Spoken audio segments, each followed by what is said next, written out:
This dentist is accused of poisoning his wife's protein shake with arsenic. I like to put together some options for the patient. Didn't look good. Something was going on, had to rush out and take his wife to the emergency room. In this arrest warrant, they say a Google search history on his office computer included how many grams of pure arsenic will kill a human, and is arsenic detectable in autopsy. In this video, you will hear 3 true stories. 3 ordinary faces hiding unspeakable horror.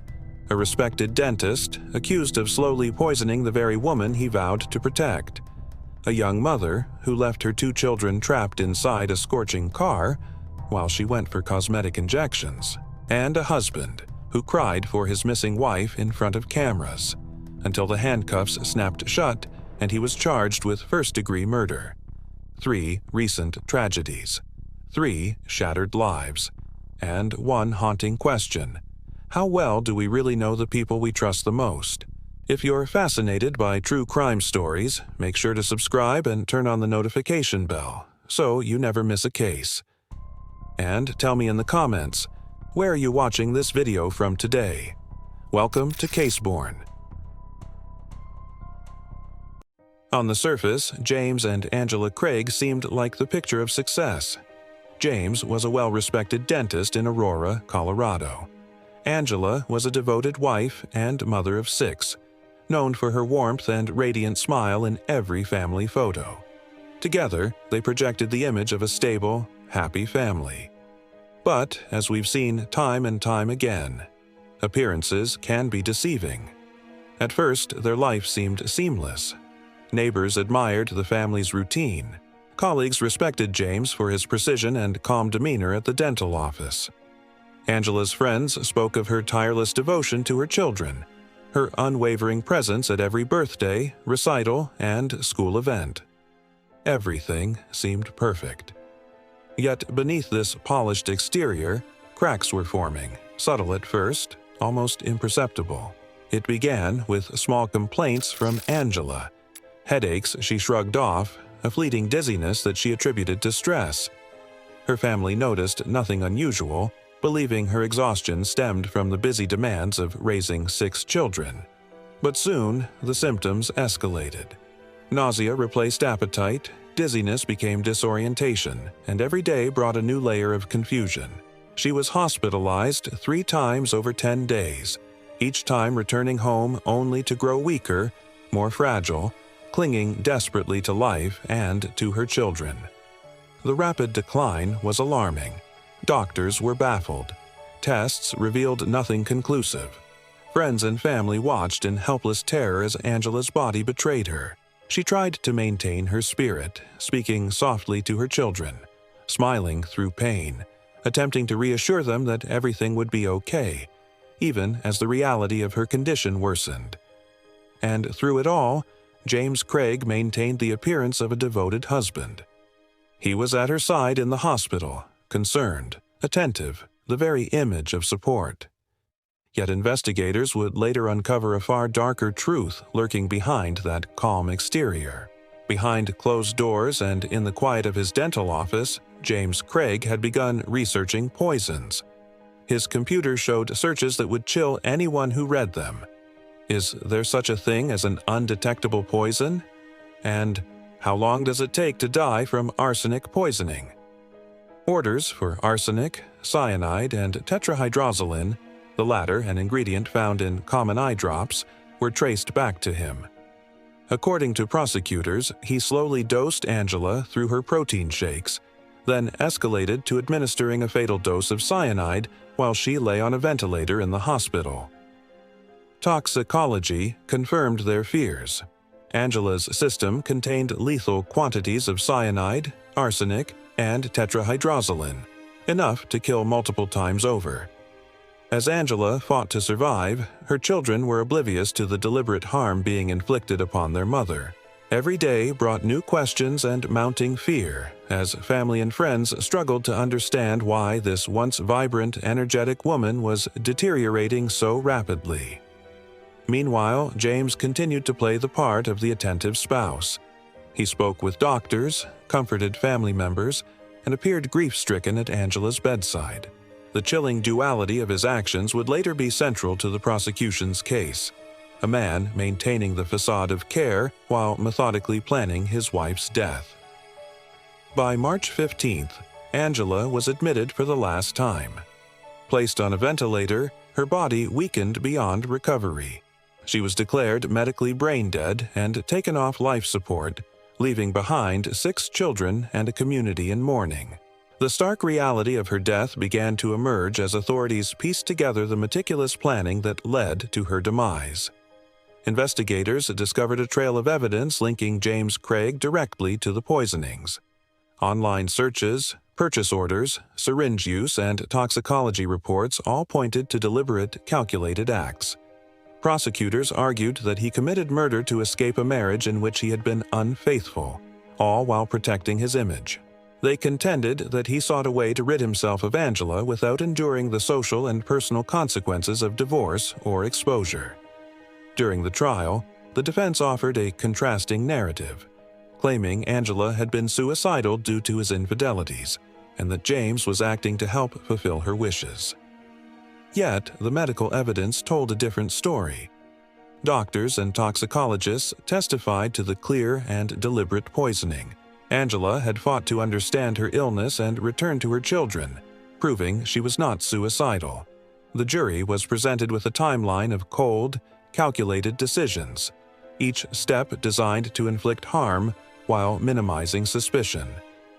After 2 intense weeks of testimony, the jury found James Craig guilty of first-degree murder, as well as 5 additional counts, including solicitation to commit tampering with evidence and perjury.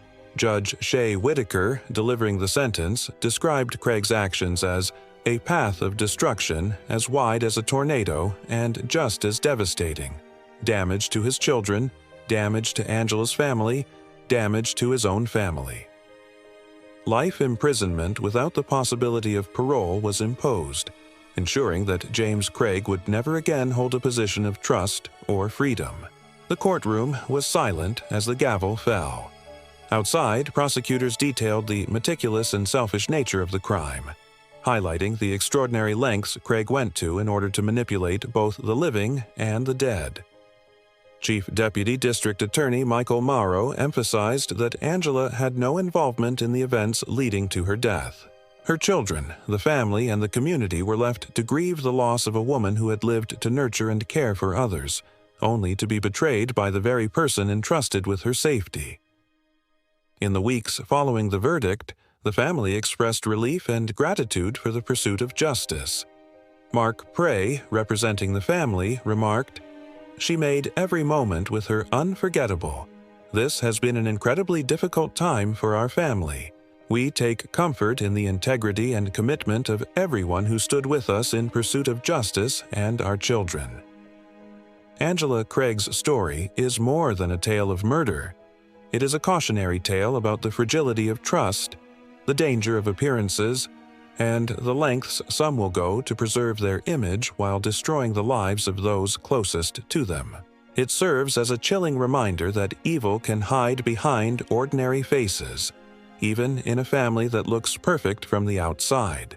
Her legacy, the love she shared with her children, and the pursuit of justice ensure that her story will not be forgotten. And as we reflect on these events, the question remains: how often does malevolence hide behind a veneer of normalcy, waiting silently until the perfect moment to strike? For Angela Craig and her 6 children, that moment came too soon, but her story now stands as a powerful warning to all who listen. Now, let's turn to the second story, a tragedy that unfolded on a blistering day in Bakersfield, California.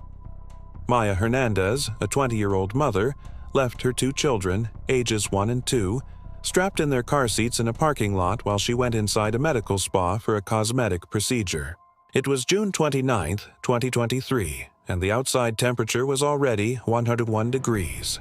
Her 2022 Toyota Corolla Hybrid, parked in the sun, would soon become a lethal trap. Maya believed the air conditioning would keep the children safe. She had previously left the engine running for long periods and assumed the car would maintain a comfortable temperature. Unbeknownst to her, the car was equipped with an automatic shut-off feature. After about an hour, the engine stopped, leaving the interior without cooling. Inside, the temperature climbed rapidly. Detectives later estimated it reached 143 degrees, a heat level deadly for infants and toddlers. By the time Maya returned around 4:30 p.m., the children had been trapped for over 90 minutes. The youngest, Emilio Gutierrez, was foaming at the mouth and appearing to seize. She dialed 911 frantically, panic consuming her. Paramedics rushed both children to Adventist Health Hospital. Emilio had no pulse and was declared dead roughly an hour after the call. His older brother, 2 years old, survived, but was hospitalized with a 99-degree temperature. Authorities were appalled. Detective Kyle McNabb highlighted that leaving young children unattended in a car in extreme heat is universally known to be dangerous. Maya admitted she knew it was risky but believed her children would be safe. She had chosen her appearance over the immediate well-being of her children, according to police reports. Earlier that day, she had texted the nurse performing her procedure to ask if she could bring the children. The nurse had suggested they could wait in the spa, but Maya decided against it. She underestimated the time her procedure would take and the car's automatic shut-off. What should have been a short errand became a deadly situation. Inside the car, the children suffered the effects of extreme heat. Babies cannot regulate their internal temperature effectively, making them far more vulnerable than older children. When emergency responders arrived, Emilio was unresponsive. The medical staff found his body temperature at 107.2 degrees, lips blue, and no pulse. The surviving 2-year-old was treated and placed in protective custody. Authorities later noted that children over 2 are better able to regulate heat, which likely saved his life. Maya Hernandez faced serious legal consequences. She was charged with 1 felony count of involuntary manslaughter and 2 felony counts of willful cruelty to a child. She pleaded not guilty and was held on $1,080,000 bail. Her case drew national attention and sparked debate about parental responsibility and extreme heat risks. The tragedy reverberated through the community. Bakersfield police criticized her for placing vanity above her children's safety, emphasizing the preventable nature of the incident. This event forced many to confront uncomfortable realities about short-term decisions and long-term consequences. A few minutes of distraction or miscalculation can irrevocably change lives. For Emilio's surviving sibling, life will never be the same. He must navigate the trauma of losing a brother and the instability of being placed in protective custody. The story also highlighted the limitations of modern technology. Even with an air-conditioned car, automatic safety features failed to protect the children. Court records show Hernandez had previously been reported for alleged emotional abuse, though that claim was deemed unfounded. This incident proved that even momentary lapses can have catastrophic outcomes. This tragedy serves as a chilling reminder of how dangerous unattended cars can become. It underscores the vulnerability of infants and the high stakes of parental responsibility. The Bakersfield community mourned Emilio's death. Authorities hope the case will educate parents on the lethal consequences of leaving children in vehicles, even briefly. Ultimately, this story is not just about one mother's choices. Now, let's move on to the third and final case in today's video. This is the chilling story of Suzanne Morphew. I will do whatever it takes to get you back. Honey, I love you. I want you back so bad. Morphew has long maintained his innocence, claiming his wife of 26 years, Suzanne, went on a Mother's Day bike ride and never came back. But the family of the 49-year-old woman suspected her husband may be involved. Mother's Day morning began like any other in Salida, Colorado. Suzanne Morphew, 49, a devoted mother of 2 daughters, set out for a mountain bike ride, fully geared with her helmet and cycling clothes. Hours passed and she did not return. Her husband, Barry Morphew, reported her missing, and initial searches were organized near their home. Early statements from Barry contained inconsistencies. GPS data and witness accounts showed he traveled near the area where Suzanne's helmet was eventually found. When asked about his route, he claimed he had seen an elk crossing the road. Investigators noted that this explanation did not align with the timeline or his usual habits. Neighbors described Suzanne as responsible and careful. Nothing in her routine suggested she would suddenly disappear without warning.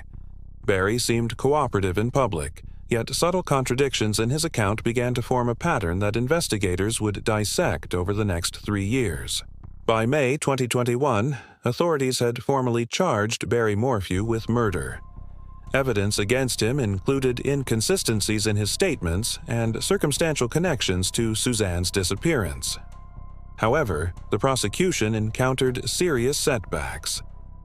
A judge barred key witnesses due to repeated failures in evidence disclosure, including DNA from an unknown male found in Suzanne's SUV. As a result, the case was dropped without prejudice, allowing prosecutors to reopen it later. Barry seized the opportunity to file a $15 million lawsuit against county officials, alleging violations of his constitutional rights. He also demanded disciplinary action against the prosecutors. Legal battles quickly intertwined with the ongoing investigation, creating a tense standoff between defense and state. Barry's former attorney, Iris Eaton, publicly defended his character. She described him as a devoted husband and father, emphasizing that procedural errors had compromised the initial case. The public was divided. Some sympathized with Barry, questioning the prosecution's handling of evidence, while others focused on the circumstantial evidence pointing to his involvement. Investigators continued methodical work. Every GPS record, witness interview, and detail from the day of Suzanne's disappearance was scrutinized for connections to Barry's movements. The complexity of the case grew. Each legal maneuver, each dropped charge, created an atmosphere of uncertainty, keeping the community and Suzanne's family on edge. In the sun for an extended period before burial. Some bones were fractured but not consistent with trauma from an accident.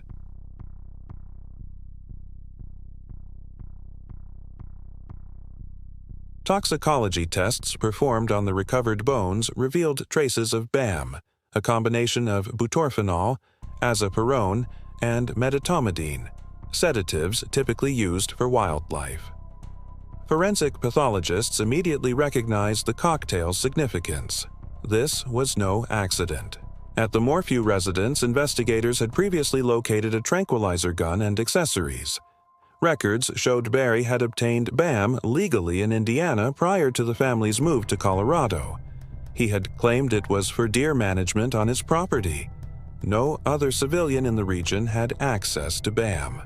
Authorities cross-referenced state records and confirmed that only government agencies and Barry could have obtained these drugs in the area.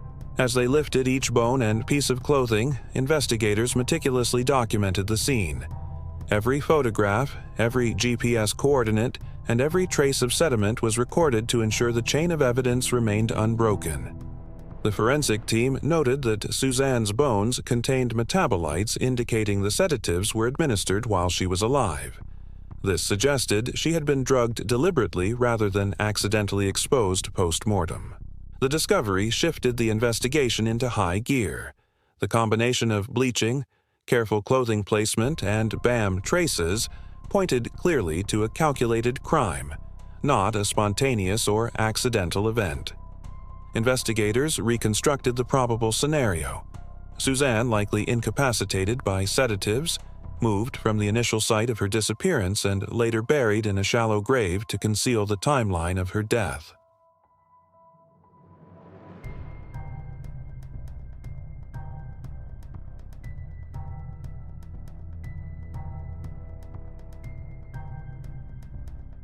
Even amidst the forest's quiet, the investigators felt the weight of the discovery.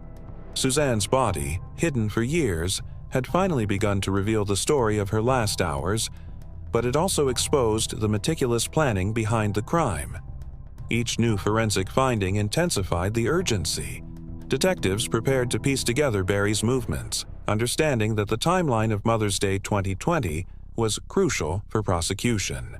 Investigators began to map Barry Morphew's movements on Mother's Day 2020 in precise detail. GPS data, cell phone records, and witness reports were cross-referenced to reconstruct his route from home to work and back. Barry left the house shortly after Suzanne for work but made deliberate detours. One path took him near the location where Suzanne's helmet would later be discovered, a deviation he initially claimed was due to wildlife on the road. Surveillance footage from local businesses revealed subtle inconsistencies in his story. While Barry said he had stopped briefly for errands, timestamps indicated extended periods unaccounted for, coinciding with the window when Suzanne disappeared. Investigators noted that Barry's property had multiple access points, secluded trails, and a small creek, all of which could be used to conceal movements. Officers conducted a detailed site survey to understand how someone could transport a person or body without detection. Barry's history of handling sedatives for wildlife added another layer of concern. Records showed he had filled BAM prescriptions in Indiana before the family moved to Colorado in 2018.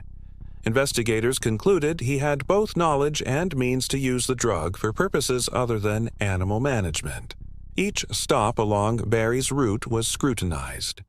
Witnesses recalled seeing his vehicle in areas that, combined with the toxicology evidence, suggested deliberate planning to incapacitate Suzanne. Investigators recreated timelines with military precision, estimating the exact window in which Suzanne could have been administered sedatives. The correlation between Barry's whereabouts in this time frame strengthened the link between him and the crime. Further analysis of his daily routine revealed patterns of isolation.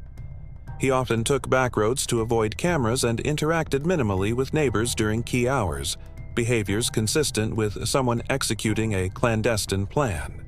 Authorities also examined his communications on the day of Suzanne's disappearance. Text messages, phone calls, and social media posts were logged and analyzed for anomalies.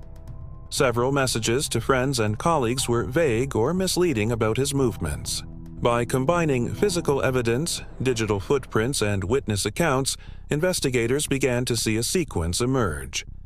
Barry's actions before, during, and after Suzanne's disappearance formed a pattern consistent with planning, concealment, and knowledge of toxic sedatives. The team focused on linking specific evidence to physical actions. Soil traces from his vehicle were matched to areas near Suzanne's eventual burial site. Fibers found in his home were consistent with fragments of her clothing, strengthening the connection without relying on repetition of previously described findings. Barry's daily preparation and knowledge of BAM dosages became central. Toxicologists calculated that the levels found in Suzanne's remains could only be achieved by someone with precise understanding of the drugs, narrowing the suspect list almost exclusively to him. Investigators also reconstructed the logistics, how Suzanne could have been transported from her original location to the burial site. Terrain maps, vehicle capabilities, and Barry's schedule were analyzed to show the feasibility of moving her undetected. Even minor behaviors were examined for significance. Barry's interactions with neighbors that day, his movements in stores, and the timing of his social media posts all contributed to a timeline that investigators could cross-reference with the forensic evidence. By the end of this phase, the cumulative evidence formed a strong narrative. Barry's knowledge, preparation, and suspicious movements directly aligned with the means and opportunity to commit Suzanne's murder.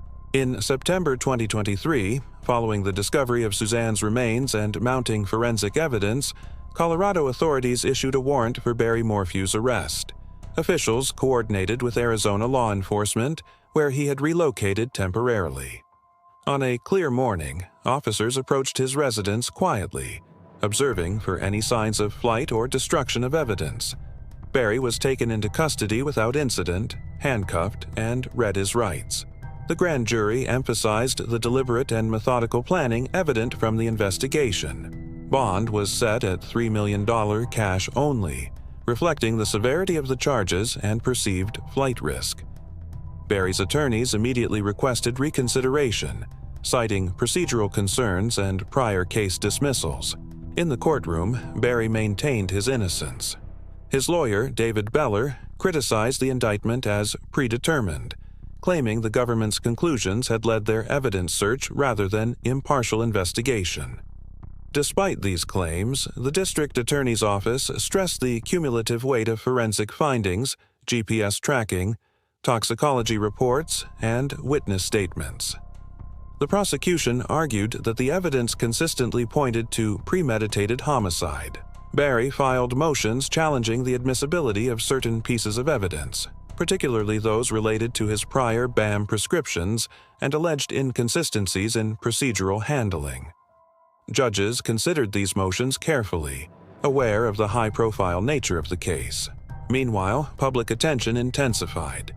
News outlets in Colorado and nationwide covered the arrest, emphasizing the chilling aspects: a mother disappearing on Mother's Day, sedatives traced to her husband, and the body discovered years later. Family members of Suzanne attended hearings, visibly emotional yet composed. They provided victim impact statements describing Suzanne's role as a mother and community member, further humanizing the case beyond the technical legal proceedings. Barry's prior lawsuit against county officials resurfaced as part of legal arguments, highlighting a history of tension with local authorities. However, prosecutors contended that procedural disputes could not obscure the substantive evidence connecting him to the crime. Each hearing became a step in a meticulously staged legal chess match. The defense sought to delay proceedings, challenge evidence, and portray Barry as wrongfully accused, while prosecutors aimed to solidify the narrative built from years of investigation. The initial appearance in court allowed both sides to present preliminary arguments. Judges scrutinized the prosecution's timeline of evidence, including forensic lab reports, without repeating the discovery details of the remains, focusing instead on legal admissibility. By the end of the first hearings, the pattern was clear. Barry Morphew faced a formidable case against him, with layers of evidence that, while complex, consistently implicated him in Suzanne's premeditated murder. Investigators and prosecutors remained vigilant, preparing to counter any defense claims with cross-reference documentation, expert testimony, and digital records. Each legal maneuver was part of a larger narrative that would unfold in subsequent court proceedings. In the weeks following Suzanne's disappearance, Barry Morphew carefully curated his public image. He attended community gatherings, spoke with neighbors, and posted messages online portraying himself as a concerned husband. He maintained a facade of normalcy, all while investigators quietly examined his movements and communications. Every interaction was logged, timed, and cross-referenced against known locations and witness statements. Barry's social media activity became a key focus. Posts asking for Suzanne's safe return were scrutinized for inconsistencies, timing, and any hidden clues suggesting knowledge of her fate. He contacted family members and friends repeatedly, ostensibly offering reassurance, but investigators noted subtle contradictions in his stories and timelines. These inconsistencies fueled suspicion without yet forming direct evidence. Barry also engaged with law enforcement in a seemingly cooperative manner. He provided statements, answered questions, and participated in searches, giving the appearance of concern and transparency. Despite this, investigators observed patterns suggesting calculated behavior. He appeared in locations strategically aligned with the movements of Suzanne's belongings, but always provided plausible explanations to obscure suspicion. Neighborhood interactions were similarly staged. Barry greeted passers-by, volunteered for local events, and maintained his professional obligations, all while concealing evidence or avoiding locations that could reveal incriminating details. Inside the home, routines were altered subtly. Investigators later reported that specific areas were cleaned meticulously, items were rearranged, and access points were secured, consistent with someone aware of investigative scrutiny. Barry's demeanor with law enforcement remained controlled, yet detectives noted micro-expressions and reactions that hinted at knowledge not publicly disclosed. These behavioral cues became part of the psychological profile developed to understand his potential motives and actions. Throughout this period, Barry's actions maintained a dual purpose: projecting innocence to the community while subtly managing and mitigating exposure to evidence. Investigators meticulously documented every movement, contact, and online interaction. Experts in behavioral analysis later reviewed these actions, identifying patterns of calculated social manipulation and concealment. His consistent presence in public spaces juxtaposed with misleading statements created a veneer of normality that investigators had to carefully dissect. The combination of routine maintenance, strategic communication, and selective transparency demonstrated the level of planning involved in controlling the narrative following Suzanne's disappearance. Every public gesture was analyzed for possible ulterior intent. These post-disappearance behaviors, while outwardly benign, formed an integral part of the investigation. They provided insight into the suspect's mindset and informed strategies for subsequent interviews, surveillance, and evidence gathering. Investigators ultimately concluded that Barry's post-disappearance conduct was not mere coping, but a deliberate orchestration of appearances to mislead authorities and the public. Each interaction, each social media post, and each carefully chosen location contributed to the broader understanding of the crime. Investigators meticulously reconstructed Mother's Day 2020, tracing every step Suzanne and Barry Morphew took. Using GPS, phone records, and witness testimony, they created a detailed timeline of movements. Suzanne left her home for a morning bike ride, wearing her familiar cycling gear. She was seen heading toward nearby trails, unaware of the events that would soon unfold. Barry departed shortly after, but deviated from his usual route. His vehicle's GPS revealed stops at locations that appeared routine, but coincided with areas where key evidence would later be discovered. Using data from Suzanne's bike helmet, investigators determined the exact location where it was abandoned. Soil analysis suggested it had been placed deliberately, not dropped during an accident. Cross-referencing this with Barry's vehicle movements, detectives noted his presence near the same area during a critical window. Timing was precise.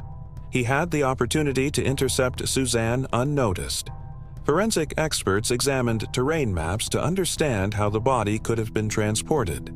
Slopes, vegetation, and road access were studied, confirming that someone familiar with the area could move a person with minimal detection. Investigators reconstructed the sedative administration sequence. BAM dosing required precise calculation, and the timeline matched Barry's known movements and access to the drugs. Witness accounts placed Barry in stores and along roads at specific intervals, but gaps coincided exactly with periods critical for moving Suzanne. Each missing minute aligned with potential actions related to her incapacitation. Time-stamped surveillance footage reinforced these gaps. While he appeared in public intermittently, intervals of unaccounted time matched the window in which Suzanne could have been sedated and transported. Soil and environmental analysis further supported reconstruction. Samples from Barry's vehicle and nearby locations contained chemical signatures matching the sedatives and organic traces from the body, providing physical evidence of movement. Investigators also reconstructed the burial process. Shallow grave dimensions, soil displacement, and clothing placement suggested deliberate concealment with awareness of forensic detection techniques. Each element of the reconstruction was layered. Movement patterns, sedative effects, environmental factors, and timing all converged to outline the sequence of events hour by hour. Digital forensics complemented fieldwork. Metadata from Barry's devices, including timestamps of photos, text messages, and vehicle tracking apps, were integrated to validate the reconstructed timeline. Behavioral experts noted the precision in actions. Transporting, sedating, and concealing a person required methodical execution, indicating premeditation and familiarity with both the area and the substances used. The reconstruction painted a chilling picture. Every decision, from route deviation to the administration of sedatives, fit seamlessly into a calculated plan to incapacitate and conceal Suzanne. This forensic timeline provided the prosecution with a foundation to demonstrate opportunity, means, and premeditation, linking Barry directly to every critical action of that day. By the end of the reconstruction, the picture was clear. Suzanne's disappearance and subsequent death were not random. Each action fit into a deliberate, methodically executed sequence orchestrated by Barry Morphew. The tension in Salida had been building for months. Barry Morphew, facing the most serious accusations of his life, sat silently in a sterile courtroom, the weight of the investigation pressing down around him. Every eye in the room seemed to track his every move, every subtle twitch of his expression scrutinized, every sigh noted. Prosecutors meticulously laid out the evidence collected over years: GPS data, toxicology reports, skeletal remains, and BAM sedative records. Each piece was part of a complex mosaic, revealing a sequence of calculated decisions that led to Suzanne's disappearance and death. The jury leaned forward, absorbing each detail, the tension almost tangible. Defense attorneys countered with relentless scrutiny, questioning procedural details and the chain of custody of evidence. Their goal was clear: to cast doubt, to make the meticulously documented timeline appear fragile, yet every attempt seemed to be met with even more detailed corroboration from the prosecution. Expert witnesses took the stand. Forensic toxicologists detailed the cocktail of drugs found in Suzanne's bones, emphasizing potency and lethal potential. Anthropologists described decomposition, suggesting the body had been moved deliberately. Each testimony was delivered with precision, yet the images in the jury's mind were vivid. A body hidden, secrets buried, a murder carefully orchestrated. Cross-examinations brought small but critical revelations. Witnesses' inconsistencies flickered like sparks, and prosecutors used them to underscore the calculated precision of Barry's actions. The courtroom felt like a living chessboard, every move deliberate, every reaction revealing more than words could convey. Behavioral experts analyzed Barry's post-disappearance conduct, his social media activity, public appeals, and interactions. Each act, seemingly mundane, was framed as evidence of manipulation and premeditation, tightening the narrative of his culpability. Every detail pointed back to that fateful Mother's Day, now dissected with meticulous clarity. The family watched quietly, faces etched with tension. Tears threatened at every revelation, a sob contained behind clenched jaws, eyes tracking each testimony with a mix of hope and fear. Their silent presence reminded the courtroom of the human stakes behind every forensic detail. Hours turned into days as evidence unfolded. GPS coordinates, drug prescriptions, and behavioral patterns painted a picture of deliberate orchestration, while 3D reconstructions illustrated the remote terrain, vehicle movements, and timelines in stunning clarity. The jury was not just hearing the story, they were experiencing it. Finally, after extended deliberations, the jury returned. The courtroom held its breath, the atmosphere electric with anticipation. The foreperson read the verdict aloud, each word echoing like a gavel striking truth into silence. Barry's expression remained controlled, yet the subtle tension in his fists and jaw betrayed the gravity of the moment. Tears, gasps, and quiet sobs filled the room. Family members clung to each other, relief and grief intertwined. Media cameras flashed, capturing reactions, emotions, and the culmination of years of painstaking investigation. The story of Suzanne Morphew was now laid bare, every secret revealed, every calculated step exposed. Community members absorbed the verdict with a mixture of shock, relief, and lingering sorrow. The narrative of that Mother's Day, once filled with uncertainty, now had clarity, and the consequences of Barry Morphew's actions rippled through the town. Policies, procedures, and awareness of missing persons investigations were forever impacted by the meticulous work of law enforcement and the forensic team. Investigators reflected on the case, noting the importance of patient, precise evidence gathering. Every detail, from toxicology to GPS data to behavioral analysis, had been crucial. The prosecution's relentless pursuit of the truth ensured that justice was served not by chance, but through skill, observation, and unwavering commitment. Suzanne's daughters began the long process of healing, supported by family, friends, and community. Though her absence left an indelible mark, the closure provided by the verdict offered a rare sense of peace. The courtroom emptied, but the story lingered. A chilling narrative of disappearance, deception, and justice meticulously reclaimed. The case of Suzanne Morphew now stood as a testament to the intricate dance between human behavior, forensic science, and the tireless pursuit of truth.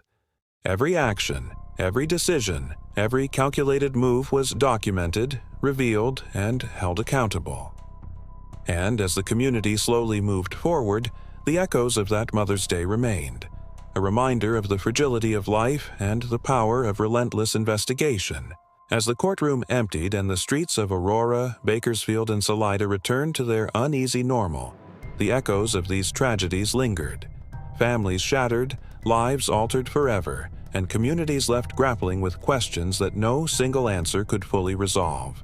From the calculated poison of a trusted husband, to a young mother's devastating choice in a scorching car, to the mysterious disappearance and grim revelation of a devoted wife, each story revealed the fragility of trust, the weight of decisions, and the unforeseen consequences that can ripple through the lives of so many. Yet, amid the sorrow, each investigation also demonstrated the relentless pursuit of truth. Law enforcement, forensic experts, and ordinary citizens pieced together fragments of evidence, confronted deception, and held those responsible to account. Justice, though often delayed and imperfect, moved forward. These cases remind us that behind every headline, every shocking statistic, there are real people, real lives, and real consequences. And while we cannot undo the tragedies, understanding them, witnessing the unraveling of actions and consequences, allows us to learn, reflect, and remain vigilant in the world we share. If these stories left you speechless, unsettled, or questioning, remember, these are real lives, real decisions, and real consequences. Stay aware, protect those you love, and never take the fragility of life for granted. Thank you for watching.